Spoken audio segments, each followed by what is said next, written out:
ఆగు. మనసుని నియంత్రించడానికి ప్రయత్నించడం మనసు చేసే చివరి మాయ. నియంత్రించేవాడే అల్లకల్లోలం. ఒక మనిషి బాబాని అడిగారు మనసుని ఎలా నియంత్రించాలి అని. సాయిబాబా కొంతసేపు మౌనంగా ఉన్నారు. ఆ మౌనం ఒకటే ఒక సమాధానంలా అనిపించింది. తరువాత నెమ్మదిగా ఆయన మాట్లాడారు, ప్రతి మాట లోతైన స్థలం నుండి వస్తున్నట్టుగా. నీవు ఎందుకు దాన్ని నియంత్రించాలనుకుంటున్నావు? మనసు తప్పని నీకెవరు చెప్పారు?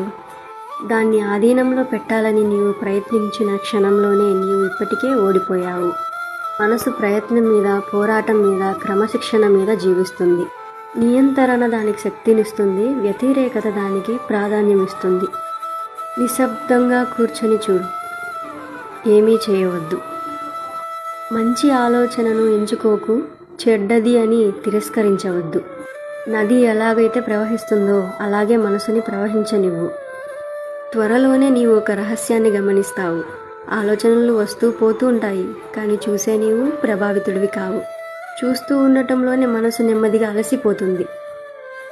అది అణిచివేయబడదు, అర్థం చేసుకోబడుతుంది. నియంత్రించబడదు, స్పష్టంగా దర్శించబడుతుంది. నియంత్రించడానికి ఎవరూ లేనప్పుడు మనసుకు సేవ చేయాల్సిన యజమాని ఉండడు. యజమాని లేకపోతే అది మౌనంలో కరిగిపోతుంది. ఇది గుర్తుంచుకో, మనసు బలంతో ముగియదు, స్పష్టతతో ముగుస్తుంది.